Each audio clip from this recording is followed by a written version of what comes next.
Saat menelpon, ponsel wanita ini dijamret. Tentu saja dia mengejar, namun supir menutup pintu mobilnya. Wanita memohon jangan diambil ponselnya karena dia sedang menelpon rumah sakit untuk pengobatan ibunya. Akan tetapi pria ini tidak menghiraukannya. Dia tidak mengubris wanita karena niatnya ingin mencuri. Lalu dengan tersenyum dia starter mobil untuk kabur. Wanita ini terus memohon, tapi supir tancap gas. Untung saja dia berhasil menggapai sebuah tas dari pintu belakang.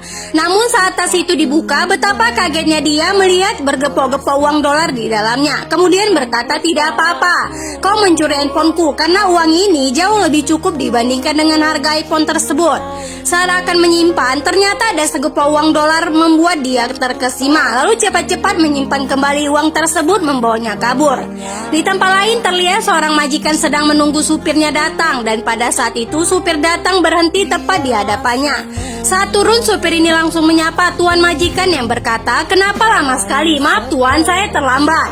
Tadi saya ke SPBU terlebih dahulu mengisi bensin, ucapnya berbohong. Ya sudah, tidak apa-apa, ucap tuan majikan lalu berkata, tolong ambilkan tasku di kursi belakang. Mendengar itu, supir ini kaget karena dia tidak tahu majikan menitipkan tas kursi di belakang. Namun saat membuka pintu, pria tak menemukan tas itu. Dia mencari-cari di dalam mobil, namun tas itu tidak ada. Lalu kemudian bertanya kepada supir di mana tas tersebut. Supir ini terdiam, tidak bisa menjelaskan meskipun majikan mengatakan jika sebelumnya dia menitipkan sebuah tas berisikan uang jutaan dolar di kursi belakang.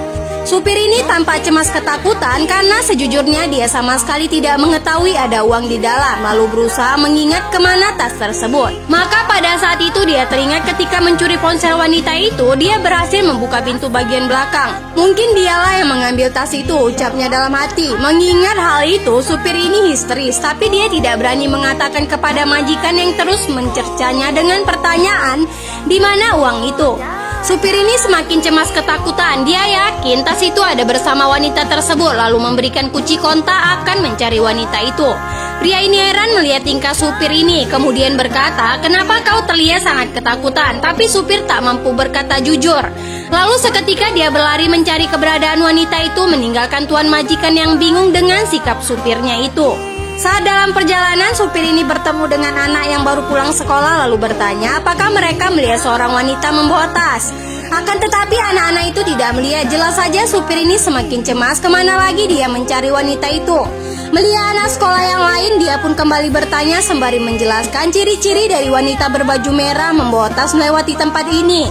Namun lagi-lagi anak sekolah ini tidak melihatnya. Makanya jangan suka mengambil yang bukan milikmu. Kalau sudah begini, tambahlah riwayat supir ini. Terima kasih sudah menonton, tetap di Snack Video.